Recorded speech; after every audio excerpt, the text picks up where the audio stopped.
Hi, I'm Trooper Smacka. Hi, I'm Trooper Wellman, Please stay tuned for a behind-the-scenes look at being a state trooper. and together we can make a difference. Here we are live at 360.Vegas Studios with another edition of Trooper Talk with Trooper Wellman. Now, Trooper Wellman, we have a lot of things to talk about, but the first thing that I want to discuss with is the fact that we are now on Channel 13 3 times a week, on Thursday, on Sunday, and on Tuesday. It's awesome. And so, you know, the thing is that the people at Channel 13, you know, the corporate and all that, you know, they think that Trooper Talk's a really great idea. You know, it provides something to the station, and you know, we provide really good content that is really valuable for people to learn, to understand, because we don't have anything to gain except we're just trying to save someone's life. Right? So there's no ulterior motive, there's no advertising, you know what I mean? Like, all we want to do is make sure that, you know, someone can stay home or eat dinner or whatever it is and spend time. And so, you know, I'm very excited. Me You know what I too. mean? I'm very excited for the opportunity. So Yeah, thank you for setting all that up. Yeah. You're it's the like one who really put, great. You put it all in motion. So And so, so the thing that I wanted to talk about is the fact of today. You know, people in Las Vegas are used to beautiful weather. You know, sometimes it gets cold. You know what I mean? Like, there's nothing we can do about that. And there's different driving conditions when it's cold versus the hot. But the thing is that we're not used to snow. We're not used to rain. And so what I want to discuss is this. When you go to the Mount Charleston, I saw that there was an incident that happened where, unfortunately, someone, their life was lost. And emergency vehicles had to get up the mountain. And so when you tell that there's not enough cars to go up there, because, you know, sometimes an emergency vehicle has to make its way, sometimes these things happen. And so it's not that you're trying to upset people or you know what I mean, not letting them have a good time. You know, there's a specific reason of why you can and cannot get up there, right? Yes. So I actually just left a meeting where I met with the fire department, Las Vegas Metropolitan Police Department, the Department of Forestry, obviously Highway Patrol. I mean, all of the agencies that help make that mountain function, from everyone from the Lee Canyon Ski Resort to the Mount Charleston Lodge. Everyone, we all came together on a round table and we talked about how do we make this better, but yet successful for every business that's up there, for the residents that live up there, and accommodate our citizens, our community that want to go up there and have fun in the snow or go skiing, right? Collectively, the main thing that everybody is in agreement is safety has to come first. So what that means is, like you were saying, these cars that are parked on the side of the mountain and they're blocking the travel lane, it's not because we want you to move your car because you're a little bit over the fog line. The reality is you have a 10-foot wide fire truck that has to be able to make it through that travel lane, plus ambulances whenever there's an you know, a crash or an incident or somebody got injured. You know, we need to get these emergency vehicles up that mountain and back down as quickly as possible because time is of the essence. You know, we had a woman that suffered from cardiac arrest up there, and unfortunately she did not make it. And it's not to say that if our emergency resources could have got there quicker, it would have made a difference. We'll never know that. But the fact is, we could not get through the roadway. The fire truck, the ambulance, even law enforcement had to literally almost, if you want to say, like, part the sea with their emergency lights to try to get people to scoot over because we can't get up to these people in need. Families are up there sledding. I mean, something that's a common injury is, you know, children and family are sledding and they hit a tree, they broke a leg, broke an arm. It happens quite often. those are things that we still need to get up there. We still need to be able to provide assistance to these, people that are in pain and injured. So working together collectively as one, we do anticipate many different things coming in place, hopefully by next summer, if not moving forward this winter season, because you're gonna be seeing more road closures. You're gonna be seeing us closing the mountain more often to control this population increase. This is the busiest the mountain's been in the last 2 years. Like you said, just yesterday we had an avalanche. That's just because of, we got a large amount of snow this winter, which is a great thing. But it's also a bad thing because now when it's raining, you think you got the water melting the snow and then re-adding to it. It just gets heavy, causing it to make an avalanche, if you want to say. Someone did get injured yesterday and ultimately lost their life. Now, again, resources getting to that individual would not have made, I don't know if it would have made a difference, but it still was an obstacle to get to that individual. And that was the biggest thing today, is just safety, safety, safety. How do we keep everyone safe? Come up to the mountain, have a good time. People that are buying these passes to go to the ski resort, the residents that live up there need to get to and from their homes and to get to resources. I mean, there's so many obstacles in play up at the mountain that we're all going to work together to try to accommodate everyone. And no matter what, we do understand that it's going to be a lose-lose. We're either going to have people upset that they can't go up the mountain, or we have people upset that we let them go up the mountain and they just got stuck sitting in traffic and it wasn't moving at all. So we have to make the decision of what's best for the community and everyone at the mountain and for ultimately their safety. Yeah, and there is that balance, I mean, just like we talk about so many things about, how you come to Las Vegas to have a good time, and, there has to be the balance, right? So there has to be some form of a balance. Yes. Between this, you know what I mean? Now, let me ask you this. For the remainder of the year, right, because obviously there's going to be more snow and things of this nature, right? So you update on the Twitter page when there's too many, when it's closed, or I sent my wife a text because it had the thing on there that 4-wheel drive only, right? And so I said to my wife, I said, well, that's interesting. I said, the SSUV only is all-wheel drive, right? And so, not that I'm a technical person of, knowing the difference between all-wheel drive and 4-wheel drive, and then, having chains and not having chains, and all of a sudden it starts getting confused. Yes. And so, all I see is so I'm going to be arguing with you when you're on the side of the road going, no, I have all-wheel drive. And you're like, no, it's 4-wheel drive. And no.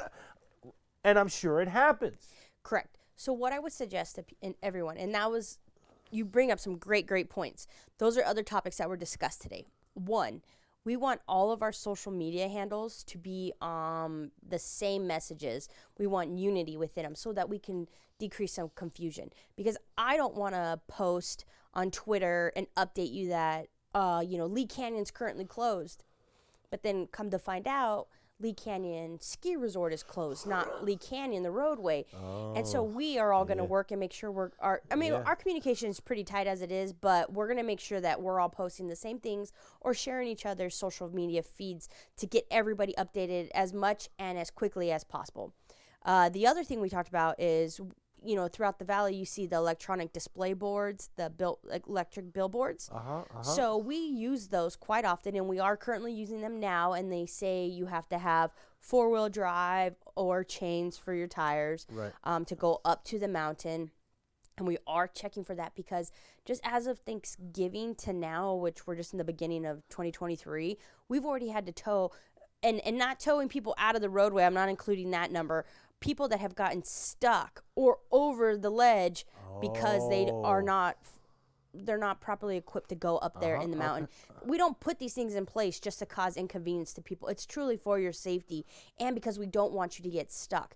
To call a tow truck out there we're talking minimum an hour to get a tow truck up there, to get your vehicle out.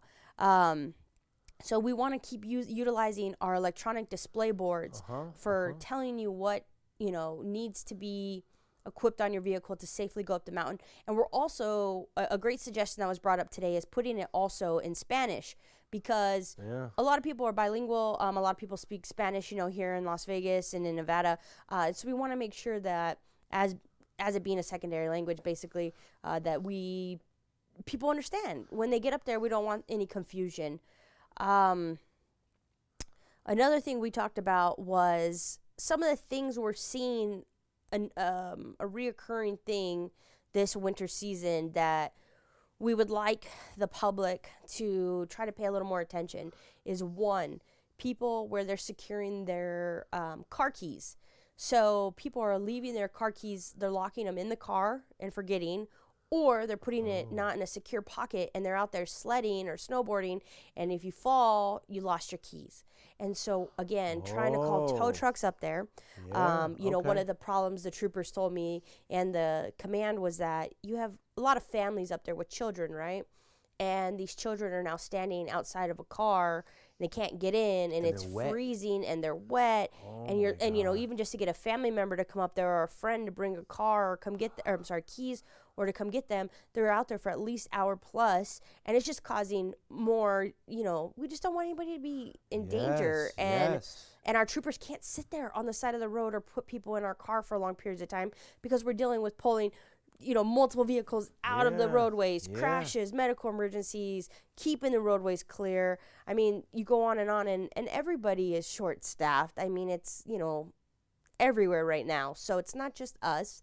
So yes, please pay attention to where your car keys are. Make sure you have a cell phone. There's only certain areas with cell phone service up at the mountain. So make sure. I never thought about that. Okay. There's only certain areas. A lot of the mountain has a lot of dead zones. Even our radios struggle sometimes up at the mountain. So please be aware when you're up there, just for safety reasons.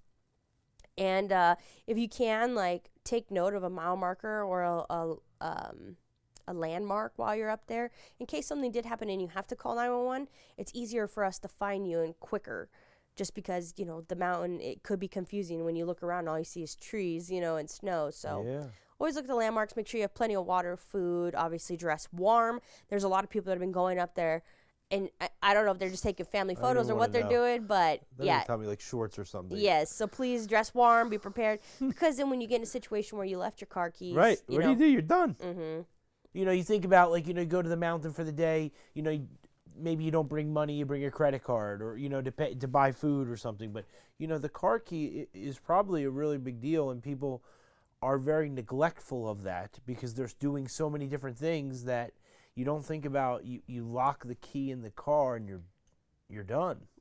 Well, it's so crowded up there, and it's probably pretty chaotic that people are like, "Oh, okay, come on, let's go."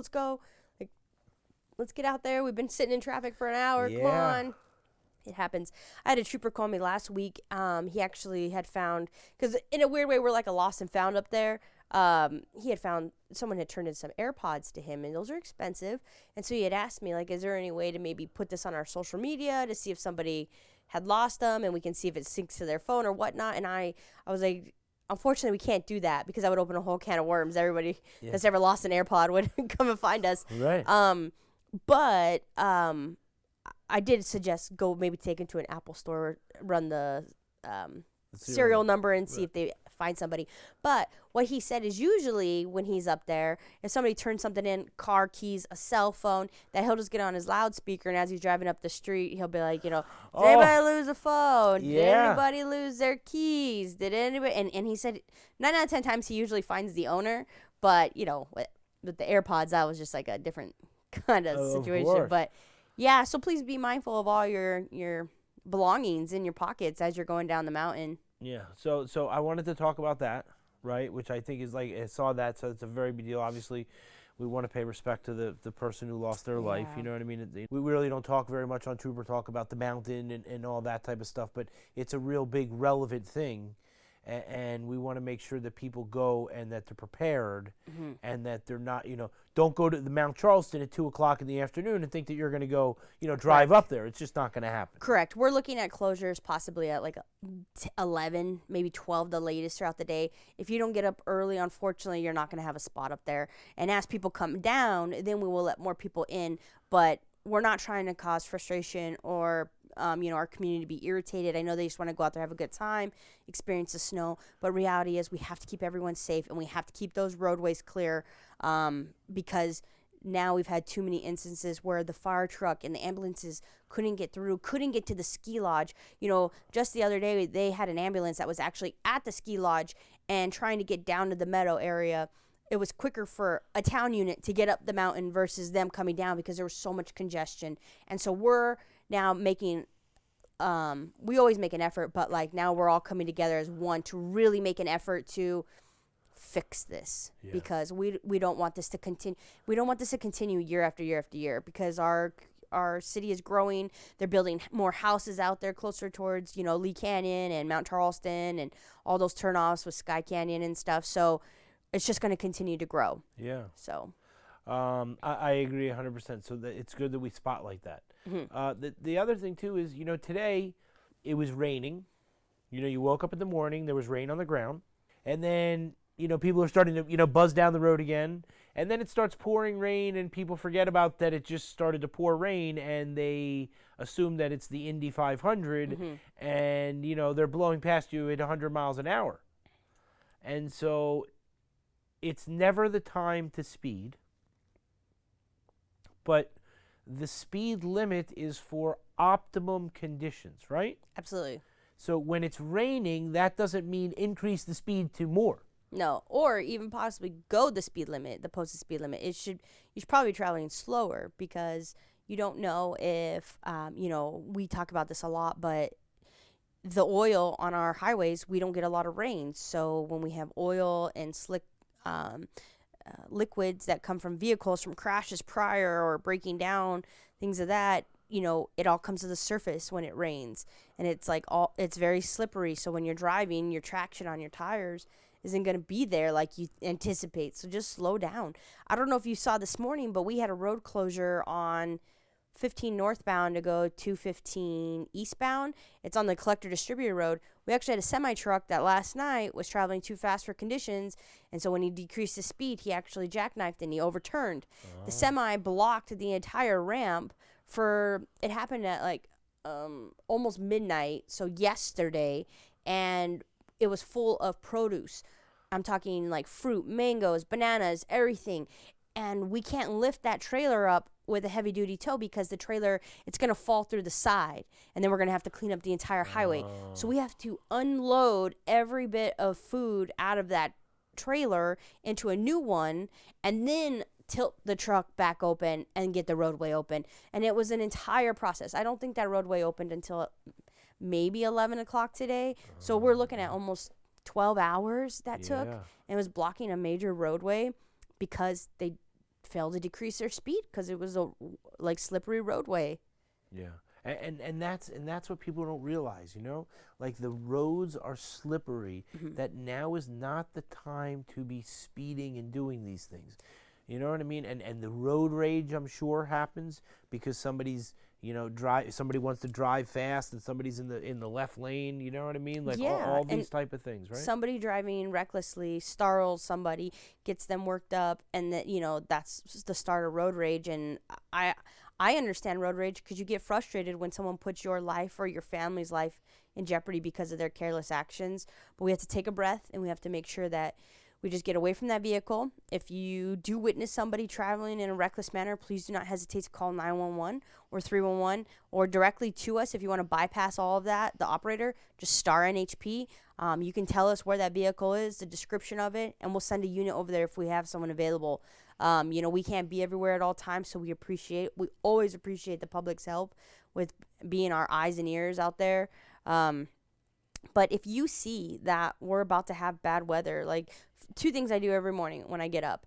I obviously check my phone to see if I've missed calls or anything like that, and make sure I didn't wake up late. Right, exactly. And then I check the weather, and then I just want to see what it's going to be like today, so that way I can plan ahead.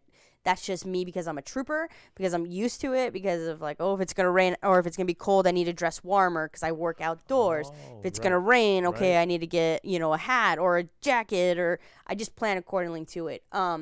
But if you see that it's going to rain, you should probably plan, okay, I need to leave my house earlier today when I'm headed to work or my friend's house or my family members or whatnot, because just already anticipate driving in a like slower, or there's probably going to be crashes, so you're going to get delayed either Yeah. way. But this way you're not rushing, and it takes that whole obstacle out of it if you just plan ahead. Yeah, that's what I did this morning. Like I left for 10 minutes early, because you just never know what's going to happen. You know Exactly. What I'm saying? So, all right, let's see what we got here. Now, Yes. So, another celebrity you are. yeah, okay. But we love Joanna. hmm We love her family. You know what I mean? And again, I highlight the fact of that. Since the trooper Micah May has passed, everyone has stepped in. Yeah. You know what I mean, and done everything they can. But you're always there, and so I know it's very important for you. And so tell us what happened here. So, as you've seen in previous episodes and pictures and stuff, Micah May was chosen as one of the donors for Nevada Donor Network. So this float was in the Rose Bowl parade in Pasadena, California. And as you look along the dragon, the side, you see fluorographs of individuals. And Micah's actually right next to the baby. Right, it just got cut off, but Micah's right in the center. And we, a few weeks ago, or probably like a month ago, we actually helped create that fluorograph. And it's all recyclable material, biodegradable, like coffee grinds, seeds, things like that. It's very powerful in person. And we got to go up, well, I say we, the May family, so that's his father, mother, children, and his widow. They got to all go up there to see this float in person for the parade. Now with me, Joanna May did ask me to go and be the family escort to help with the children. So it was an honor to go with them. Then we had Selena from Palm Mortuary, and that's 2 members of her staff as well. Palm Mortuary is actually the funeral home, or they're part of Dignity Health, but they're the ones that paid for all of us to go up there in honor of Micah. So he was their chosen recipient for the fluorograph. And so they helped with the finance. They helped get us there. All the flights were canceling, so their flights got canceled. They didn't even hesitate. They got us a rental car. I drove the whole family up. We were in a minivan. Really? I soccer mommed it all the way up. It was great. But we made it there safely. And that whole time we were up there, it was cold and rainy. And the day of the parade, it was just bright, sunny skies. It was so amazing. And this dragon, so the people that are on the float are actually recipients of organ, eye, or tissue donation. And everybody that's on the fluorographs obviously gave the ultimate gift of organ, eye, or tissue donation. Right. And Okay. so we shared this with multiple families. And the dragon, actually, its head moved and had smoke coming out of it. And it was just so much more than just a float because of what it represented. And it won overall for the parade. It won the sweepstakes award. So super powerful to be there, be in that moment. I'm very, very grateful. Obviously, it's tragic why we're there, but the beauty and the tragedy, right? So, I mean, not many people get to say, like, their loved one is on a float that got to be honored in front of thousands of people. Like, I've never seen anything like this in my life, Neil. Like, I've never been to a parade. And so when we went there, we were escorted by Nevada Donor Network and Palm Mortuary to our seats. We had reserved seats where people were camping out the night before. And I think this parade was about 5 miles, if I'm not mistaken. And they were just camped out with cots and sleeping bags. And when we were outside, like, getting dinner and stuff, I couldn't believe how many people were, like, camped out with RVs and that. And I was like, well, it's a big deal. I guess I live under a rock and I didn't understand what the Rose Bowl was all about. And it was amazing. And then we followed it up with, we got to go to the Rose Bowl football game with Micah May's father and Joanna May. Oh, and also, which was really special, was 2 troopers and a dispatcher all got to travel to California a few months ago to actually work on the float and be a part of it. And then they came back, and then when we were there, the May family got to work on the float as well, and myself included. But they got to really, really finish it. And Micah May's father, he was just so moved when he saw it in person because it's breathtaking, that he stayed the whole entire night with the staff trying to finish that float because it just meant that much to him. It was a very, very special moment. And so that's great. Yeah, so and every time I do anything with the family, I always am introduced to a new community partner, and everyone is just so kind and so giving and just want to help, and it's been a ride for sure. Yeah. Yeah. It looks beautiful, and I love to see everybody there with smiles. Yeah. You know what I mean? Like, you know, and the kids are getting bigger, Yeah. right? Yeah, so this trip was actually a lot easier than DC because the kids are getting bigger. Yeah. For those that don't know the backstory, Trooper Micah May, when he was injured in the line of duty, through the actions of all the officers on scene and the Metro Air Unit and their quick response, they were able to prolong his life where he was able to be a donor. And through his donation, he donated 4 organs and saved the lives of 3. So we just really always like to highlight that he was not only a hero in life, but after, and he will continue to live on through others because of the gift of donation. And that's what was so amazing for all this. Yeah, and we've had the donor network on. Mhm. They, you know, you can contact them. They don't pressure you. Yeah. You know what I mean? They're really cool. You know, they're very, very nice. And so, you know, it's a wonderful organization that's just out to provide all this love and care for people that really need it at certain times. Yeah, and it was amazing to meet all the recipients of donation that were on the float, and then just hundreds of people that were at the, if you want to say, convention with us. Like you had burn victims that had gotten skin donation or tissue donations, and people that were recipients of organs, and they all spoke, and it was just really amazing to see it full circle. Yeah. And amazing that you drove in the van. That's right. Beep beep. So like came you're through. driving with everyone in the van. Is everyone talking, or you're like, okay, enough talking. I have to concentrate now. No. I knew I had precious cargo, but no. Actually, we got hooked up with a van that had a screen in the back, so the kids watched the movie the whole way. Okay, I will say that this 4-hour California drive turned Yeah. into 7 due to the traffic, and everybody headed back home, or people were headed to Vegas for New Year's Eve because we went the week of New Year's Eve, and they were headed back, and it was 7 hours, Neil. It was really long, but those kids were champs, and they watched like 3 movies, Right. and we made it. And you didn't drive on the shoulder, I did not. no. right? You didn't break No. the law. Nope. And we sat in prim traffic for an Right. hour. And you just drove, and that was it. Yep. Anybody go potty? Okay, we're gonna That- keep going. That's it. You know what I'm saying? Yeah. All It's a right, road good. trip. Good. All right, what is this now? Oh yes. Okay. So this is No road condition before you go. Oh, nvroads.com. yes. So if you go on nvroads.com, this is the full website to NDOT, who control all of our roadways for the entire state. So if you need to see road conditions, this is what I use as my resource to like really see what's closed or what do we have in place. You can access our cameras, and if I'm not mistaken, you can call 511 and you can actually talk to an operator.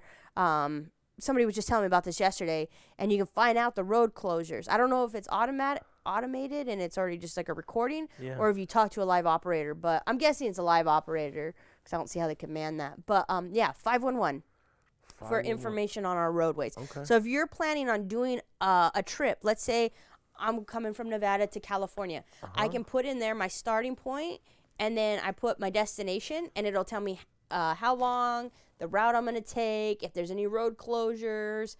They even have the cameras you can access if you need to see why there's a road closure. Everybody has access to those, not just us. Wow. So the media that's uses this a cool. lot too. Yeah.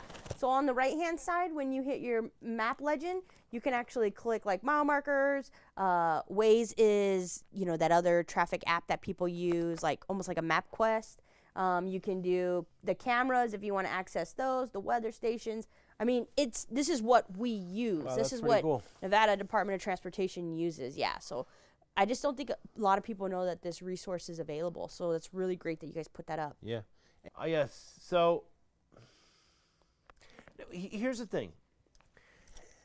As funny as it may sound, and I don't want to say funny, but a plane landing on the road is not an uncommon occurrence in Nevada. Lately, right? Let's say in the past 3 or 4 years or something, like it's happened a few times, like Yeah. 5 times, or you know what I mean. And so you think like, oh, that never happens. No, it's happened. Yeah. And so so the plane is on the road and has to land, and the guy doesn't see the plane and The- smashes into him. So, this little plane is tiny and it's a 2-seater. It almost looked like a drone to me when I had first got the photos. And A drone. didn't it look like from Yeah. afar it looks like a little drone, but then you get closer and you're like, "Oh, it's a full size or like a plane." Right. So it's a 2-seater, and what I was told was that there was some mechanical issues and the pilot either the gas gauge broke or it was just showing that the fuel was depleting quickly. So they had to make this decision to quickly emergency land. Luckily, they were in an area of 95 northbound at like Lake Canyon area where they did have some room to land. But when they did land in the shoulder, the wing was still sticking out a little bit. And I'm not sure if it was just too fast or somebody wasn't paying full attention. I don't know. I wasn't there. But all I do know is that this Nissan was traveling in the far right travel lane and its windshield struck the wing. Everyone was okay. Not any life-threatening injuries, but everybody was transported. I think minor injuries and just more of precaution, if anything. But yeah, usually I don't post too many crashes, but this one I was like, this is so random. I have to do it. Like, Yeah. you just don't see this every day. So yeah. And that's what I wanted to bring into light, that you never know what's going to happen, right? Never. You always have to be ready. And so the thing that I wanted to show about here is that I'm sure there's wild animals out here, that run across the road and these type of things, and so Lot. you never know what's going to happen, and so we just I wanted to obviously hope that the person is okay, in the everyone car was and okay. and thing, and thank goodness that somebody was able to make an emergency landing. Mm-hmm. You know what I mean? Agreed. In the plane. You know what I mean? Like, Yes. We don't want anything to happen, so thank goodness. Yes. Eyes on the interstates. So this was a multi-state DUI enforcement campaign. So we Yes. joined forces, if you want to say, without calling it joining forces, because that's a totally different operation, but a multi-state enforcement that we all came together, and you see all the states that were included. And from December 30th to January 1st, and we have all our logos at the bottom. It was to enforce DUIs, to make sure that we could get some of these impaired drivers off the roadway. And I will tell you that just New Year's Eve alone in our Southern Command, so basically Las Vegas, it was raining that night. So we had, I think it was 163 crashes that we worked within a 24-hour span from 163. crashes, okay? From 12:30 until January did we do 1st or 2nd? It was like within 24 hours, 48 hours, 163 because of the rain. And that's why, like, days like today, when it rains, it's the worst day for a trooper because we are just slammed, call to call to call, on top of all the dangers. But so 163 crashes we worked on top of, we took we arrested and got almost 60 impaired drivers, suspected of impairment drivers, off the roadway just in our Southern Command alone. That's not including the entire state of Nevada. That's just Southern Command. So at least 60 people decided to drive impaired that night, and just from our agency. Imagine if you combine the numbers with Henderson, Metro, Boulder City, Nye County, you go on and on and on. And it's just like, all we do is talk about it, right? And we talk about the reality of it, and yet at least 60 people, and we're short-staffed. Imagine if we were full-staffed. Right. And we had 163 crashes on top of that we handled. Majority of those impairment arrests did come from the crashes because we were working them. And if you drive impaired, you're going to crash or hurt somebody or hurt yourself. So it was a very, very busy 48 hours for our department. I mean, these people need to get the hint, or need to get it into their brain. You know what I'm saying? That enough is enough. I mean, I'll never understand it because you and I both shared all the ride shares, the discounts. We have all these casinos, hotels that you can just stay at. RTC offered free bus rides, free. And Free. free. So like, there's never a good excuse. I'll never understand it. And so it's really upsetting, Mm-hmm. and so it really bothers me. You know what I mean? Like that these people just keep doing the same thing, and they're just not getting the hint. They're just not getting, like, you know. And so the thing is that, you know, we never want anything to happen to anybody, right? But the thing is that the ones that are doing this drinking or impaired driving, whatever, you know what I mean, with with drugs and stuff like that. You know what I mean? Like enough is enough already. You know, I had a lot of troopers tell me that was the worst New Year's they've ever worked. And when I asked them, well, why? You know, like every New Year's we're dealing with impairment. So not only was it the impaired drivers, but we had a new obstacle where it was pouring rain. And again, rain is the worst for us. So we're just dealing with crash after crash after crash and all these crashes pending. We're trying to get to these calls and they're not like, you know, minor fender benders. They're like, you know, vehicle roll, person ejected, into the wall, blocking travel lanes, you know, I mean, just like, you got to get there. And we had no backup. And that's what they said. They just said they felt like they were in so much danger. Like you know, Lieutenant Stunkel, like, she told me the radio, even in the morning, she signed on at 5 a.m. and there was probably 20 calls pending. And that you would just hear people on the radio and they're just like, watch out for that car. Watch, you know, like, watch your back. And like troopers talking to other troopers because the roads are slippery, you know, and people are traveling at high rates of speed and there's, you know, locking up their brakes and not moving over for us, and they're not paying attention and not decreasing their speed.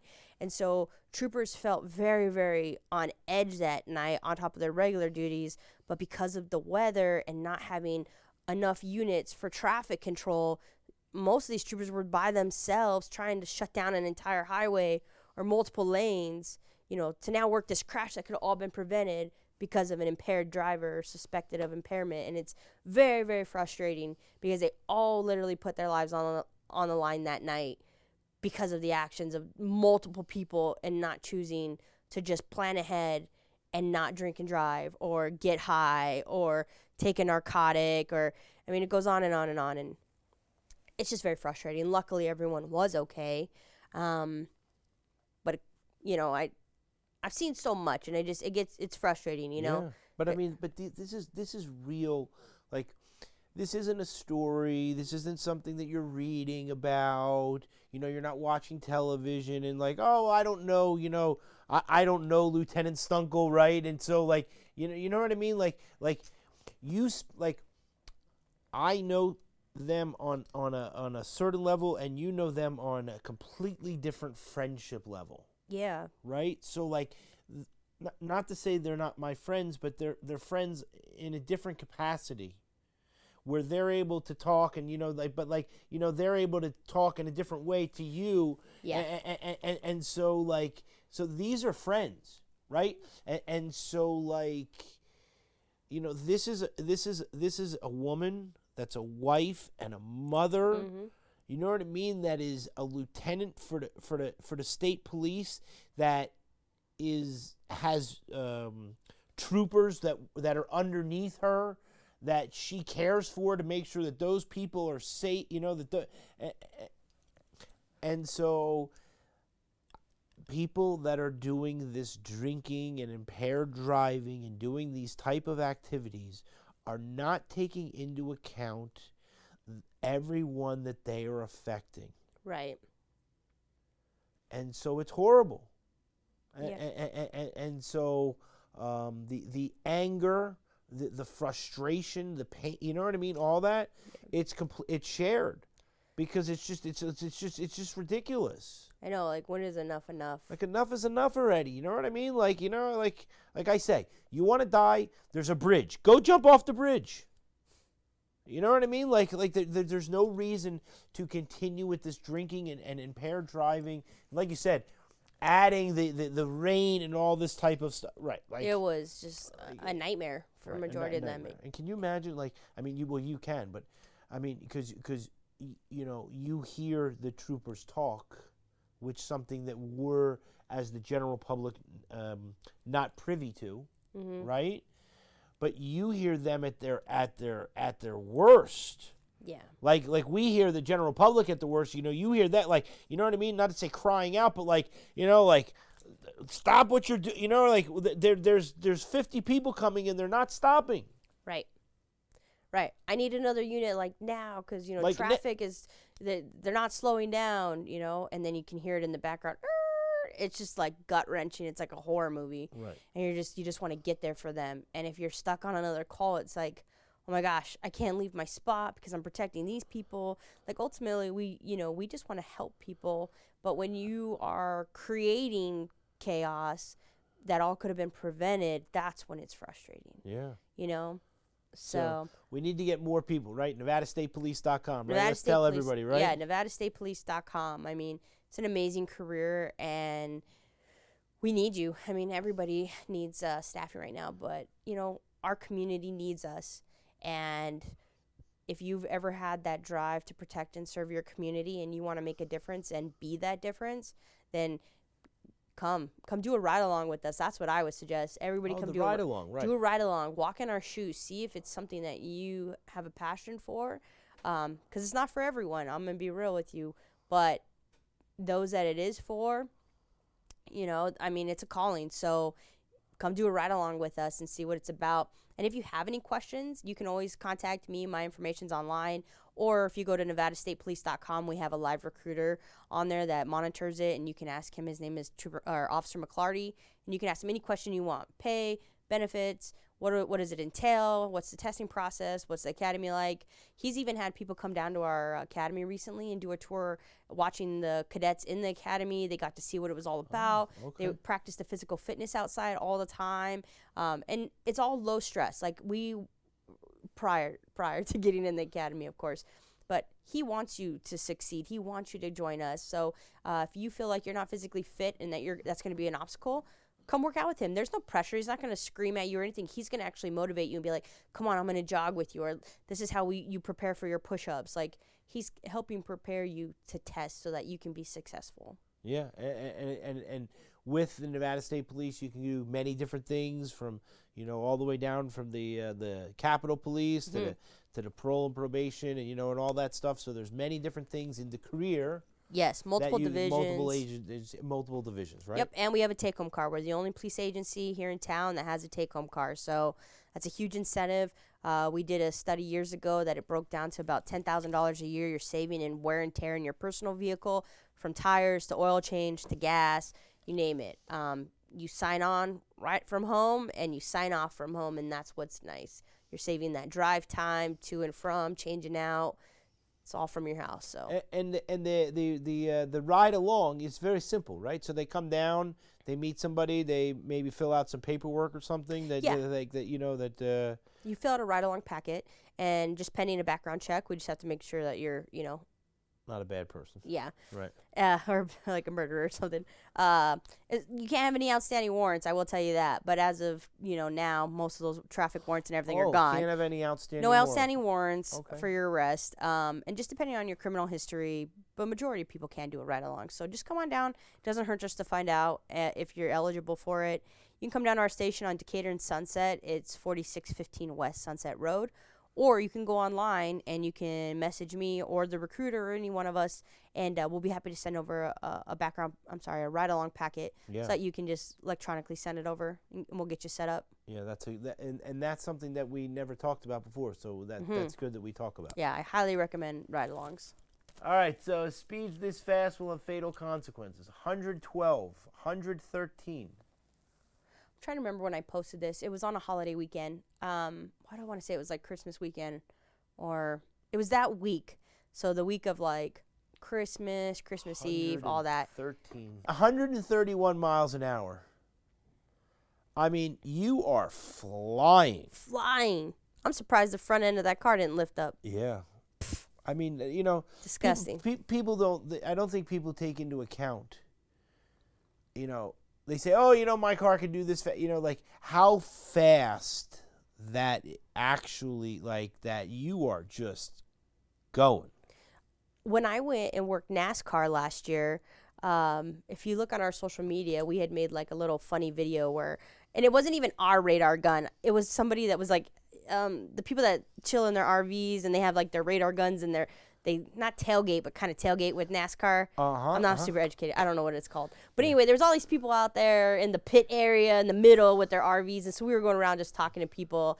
And one have guy their had like a own guns. handheld Yeah, one. okay, yeah. And so I was like, oh, can I borrow that real quick? And so I stood by the fence and I was clocking the actual cars. And they were at 131, 125 as they're coming on these turns and that. And I remember thinking like, whoa. And they were just zipping by us. So a professional race car driver is traveling at 131 miles an hour on a racetrack. And you're telling me it's appropriate for like a citizen just to be driving at that fast? No, it's not okay. Yeah. The amount of chaos and tragedy that they can cause from speeds like that is just it's a Right. nightmare. I don't know why you would ever travel that fast. I'm at a loss for words because I can't even put into words what I'm trying to say. It's just crazy. The race car has double the size tire. Yes. They're slick tires that are made for a racetrack. You know, it's not a skinny tire that And they train all the time All to the travel time at driving, speeds that right, fast to control their vehicle. If there's a pothole in front of them, if an animal runs in front of them, if a car breaks in front of them, their reaction time is just gone. They're going to be gone. In reality, it's so sad. I don't know why you would travel that fast. You know, it'd be an interesting thing to find out how many of those race car drivers. I bet you they really drive slow when they're not on the racetrack. You know what? Because they probably know the difference between driving fast. You want to be in a controlled environment, and when you're not in a controlled environment, you don't want to be driving that fast. NASCAR is coming up again to town. Maybe I'll go talk to a driver and ask. Yeah, I would be interested because I look at it like, when I go for my drive, there's some areas that you're able to go a little bit faster than others, but because you can see the road, you know what I mean, and so it's more of a sort of a controlled environment in that way. Mm-hmm. And so but the thing is, you're still when you're traveling at such a high rate of speed, you're still not able to see the items that are in front of you. And so I know from traveling on the roadways that there's chairs, there's pieces of wood. The other day there was a piece of plywood in the road. And here's the thing, what if the plywood has a nail? Right, because the guy didn't, take the nail out of the piece of wood. I don't know, and so all of a sudden you're traveling and you get a nail in the tire, and so I know that there's a lot of things on Nevada roadways that drop out of people's cars and trucks and all this, that they can blow across the road, and it's not the same today as it was yesterday. Right. And so, anyway, these speeds are just too much. The speed, it makes me crazy, like lunatic crazy, but that's just I just want to control these people with the speed, but when you combine the speed with these people with this drinking and stuff like that, it makes me nuts. Ugh, yeah. All right, so here's the situation. A tractor trailer, right? Mm-hmm. Rolled over. Has to have somebody clean it up. Mm-hmm. Same thing. You see the top of the trailers open? That's because the load spilled out when it overturned. And they had to get a tractor trailer, like a little bobcat to clean it all up. So that takes time. The only thing, luckily, that came from this was it was somewhat on the shoulder. This was up by Creech, so that we had to notify the entire base to let them know that there was traffic delays, so they can plan ahead for letting their families know and stuff that, hey, I'm going to be late. There's delays. As well as we were down to one lane. We did have it closed at one point, which caused a big backup, and then we opened up the shoulder so that people could get by. But yeah, this was another 6-hour fiasco. I'm trying to remember what happened exactly, why he overturned. But it takes time. Absolutely. You know what I mean? And so somebody that, luckily there's not a national tragedy. Mm-hmm. You know what I mean? With the road going to the Air Force Base. But I'm just saying, you know what I mean? What if somebody needed to be there? What if, You know, I mean, like, you take into account all these things and You know, I'm gonna say like something that may not seem like a big deal to somebody, but would be to me is like if I worked out at the base, I'm anticipating already a 30 to 45-minute drive to get back to my side of town. My daughter's in preschool. If I'm working till 5 o'clock every day, I'm anticipating I got to get to her before 6, and they close at 6:30, and there's a closure. What about these single parents that don't have anyone to help with their kids, or trying to get to your kids, and like it just affects everything. Like just trying to get there, and now the school. What are they gonna do with your child? And it's just like a whole thing. Like, if I'm not mistaken, this driver wasn't paying full attention, or he was eating. I think that's what it was. He was eating, lost control, overcorrected, and overturned. So yeah, that's why it was posted. Because if it was something serious, I wouldn't have posted. I'm pretty sure he was eating. I mean, the thing is that Johnny has to do that with his kids.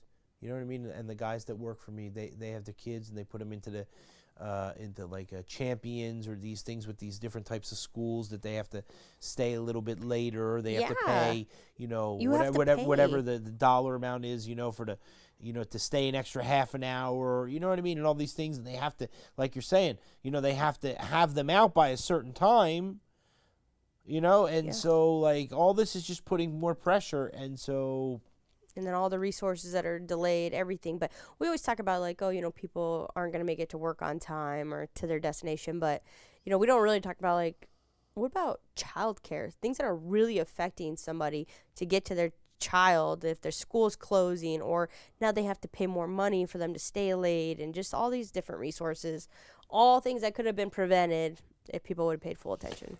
And I'll just say this before we get to the next screen, because it's one of the things that we really don't talk about, which I'm sure happens all the time, is that people are impaired at 4 o'clock in the afternoon, or 4:30 or 5 o'clock, which is when people are traveling to get home. Yeah.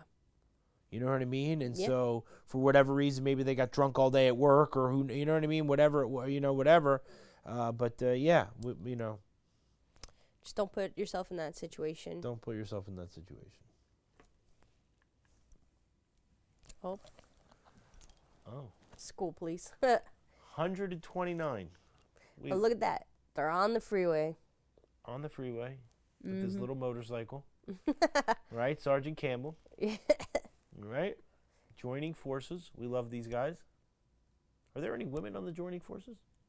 We don't have any female motor units ourselves right now. I don't know if they do. I don't know if Henderson. Oh, we might love have that. We female. love the men and women, but you know what I mean. We Sergeant Campbell came here. We always love to give them props. Yeah. And the sergeant for NHP. What's his name? Chakowski. Yeah, I always forget his name. You always forgot your house key. Chakowski. Oh, Chakowski. Okay. We love them all, and they're always doing these weird, funny things, and trying to get people to stop at crosswalks, and and then on the freeways they're up in the thing in the rafters, with their little LiDAR things, and With their speed traps, right, with as their people speed like to traps, call it. right. But yet we post all over social media where they're at. It's really funny. Yeah. right, and they made you drive at 129 miles. Yeah, an hour. exactly right. You know what I mean? They 120. put the brick on the gas pedal. You know what I mean? That's nuts. 129. 129. So Sergeant Bracek was on this one. This is when I was at the Rose Bowl with the May family. But if I remember correctly, it was a motorcycle that just was traveling too fast on the curve and couldn't negotiate the curve and was ejected from the motorcycle. And unfortunately, I believe it was a male adult, lost his life that day. And so they were doing the fatal crash scene out there by the lake. And so, let's talk about the fact of motorcycle safety. Yeah. Right? People need to be conscious of motorcycles, right?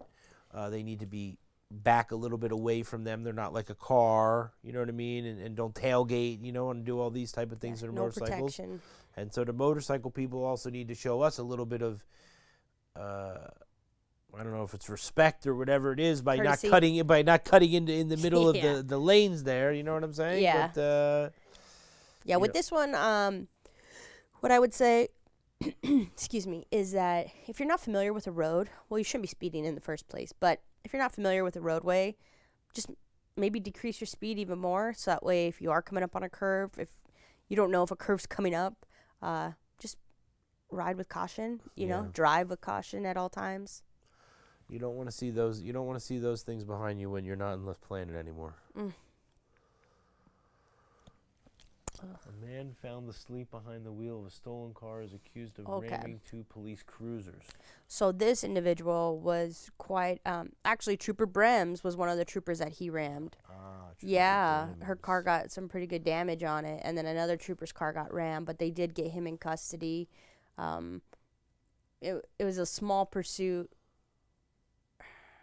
I don't remember the distance, but basically he was suspected of impaired driving. Yeah.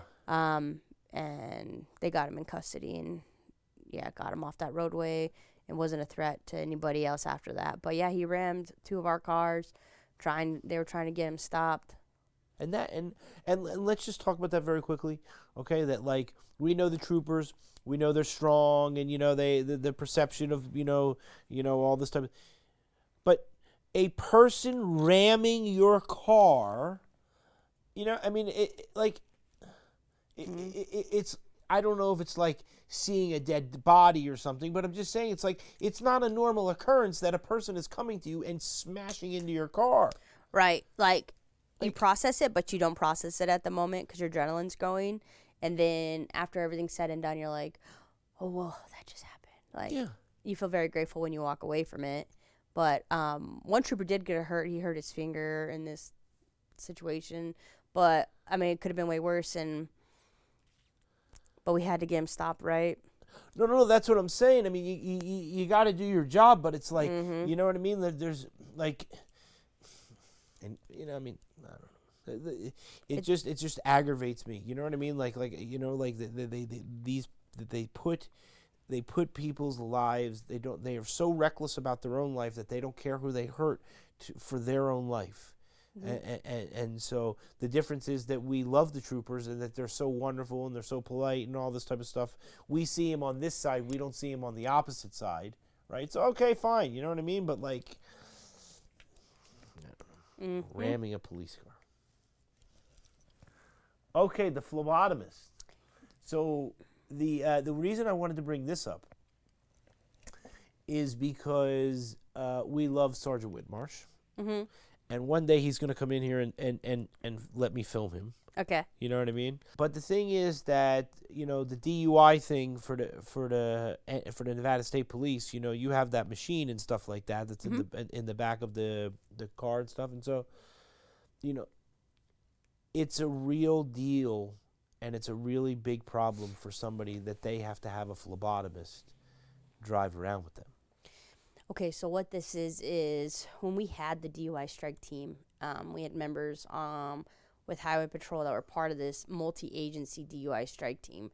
Unfortunately, due to staffing issues and other reasons, our DUI strike team has dissolved at the moment. We do foresee it coming back in the future, but at the moment, no, for our staffing reasons. Metro still does currently have their DUI strike team where it's designated units that are specifically out looking for impaired drivers, or if a unit gets on a call or a traffic stop where they suspect impairment, they'll call the DUI strike team to come take it over to free them up so they can go to another call. One of the big things I'll have you take from this is that anytime we're dealing with an impaired driver, we have 2 hours to get the blood or a breath sample. And there are exceptions, don't get me wrong. There's going to be times that we can't do it in 2 hours if they're at the hospital. Metro has, through working together with, I think it's Office of Traffic Safety and stuff, they have a mobile phlebotomist. And so they're driving around the valley, and when you need to get a blood draw, instead of having to go down to the hospital. So there's a lot of different things I can go down a wormhole with you. But basically, to save time, you can call this mobile phlebotomist to come to your scene, and then they will draw the blood right there on scene in the back of that van. And then you can go ahead and go about the rest of your investigation and take them down to jail. And now you're not stressed about getting your evidence for evidentiary value. So if it is a breath test, I believe they have an Intoxilyzer 8000 also in that van. Again, to save time, so they have the option of blood or breath. So what you were talking about with us, we still, even though we don't have our DUI strike team, we still have an Intoxilyzer 8000 in the back of one of our cars to save time. as well as we have this machine that will help determine if somebody's on narcotics and maybe what kind of narcotics they're on. So we have different resources out there, and it's all to save time to build our cases, so that these people that are choosing to drive impaired don't get to go drive impaired again. Because when you do this career and you run someone, you see that, oh, Johnny, bad choice of name, sorry. John Doe. John Doe's had, 3 prior arrests for DUI, but he's never been convicted, or he's only been convicted 1 time. But technically, he's had 3 DUIs, and it's just the court system's so backed up, or maybe they gave him a courtesy this second time or whatnot. And so you can only charge him for his second if he's been convicted of 1. Otherwise, he could, let's say he's never been convicted and he has 4 prior DUIs. You can only charge him with his first.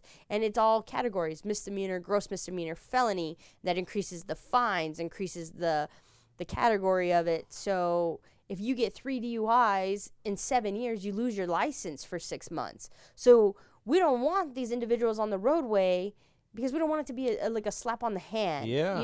It's actually should be intense consequences for your actions for what you're doing, because you and I both know firsthand that it has fatal consequences if you drive impaired. And so, anyway, long story short, this mobile phlebotomist is helping us get our evidence quicker, and it's actually an awesome resource to have out on the roadway. Yeah, and so when someone is pulled over and they're suspected of the DUI, and they say to you, and you say to them that you would like to do the breath test or the thing, and they say no, right? They are automatically losing the license, right? Yes, for 1 year, and for then 1 year, not the 90 days. no, right? For 1 year. Right. So for refusal. that's the difference. Correct. And then we will apply for a search warrant, and then at that point, it's a blood draw, because our search warrant is for a blood draw. Right. So what people don't realize is that when they get pulled over and they feel like they want to be tough to the trooper, it's not going to work. You know what I mean? Like, to be the tough person and this and that. You know what I mean? Like, you're not going to win this. And so, the thing is that if they want you to do these tests and you are impaired or whatever, I'm not saying you say, okay, you got me, but I don't know. But that's ultimately, it is your choice, right? It's your choice if you want to voluntarily submit to evidentiary testing. And if you refuse, that's why we give you the option. Just know the consequence is your license is revoked for a year. Now, it's not to say that we may not be able to get a warrant. Maybe a judge won't issue a warrant, but that's up to us to tell the judge why and talk about our probable cause and our reasonable suspicion of why we're asking for this request for a search warrant to obtain the blood sample, and why we feel that we suspect impairment on this individual. So there's a lot of obstacles a lot of elements that go into building a case. But yeah, if you refuse, remember, Nevada is not, how do we always say it? It's not a right to drive. It's not a privilege. It's a privilege to drive. It's not a right to drive. Thank you. That's our saying, right? Right. So you and I always talk about that. And that's if you have a driver's license and you go down to the DMV and you sign for it, that's you saying that you will, submit to a testing. And if you refuse, then your license is revoked for a year. Yeah. And so, good. And so that's what I want people to recognize. You know what I'm saying? So look at that, Trooper Wellman. We obviously we thank you, for everything, and so we feel the same, about getting these people off the roadways. We gotta make them safe, and and all that type of stuff. We look forward to a great year. Yeah. You know what I mean? I reached out to the Lieutenant Munoz, and so he's gonna come on. We're going. Next week we'll show it, right? The Coco with the Popo. Yep. Right. It's tomorrow. Yep. And it's really important, and so we have a lot of great things that we're going to continue to do this year, and so we just want to make sure that everybody's here, right? So thanks again, Trooper Wellman. Thanks for having me. Okay, all right, we'll see you later.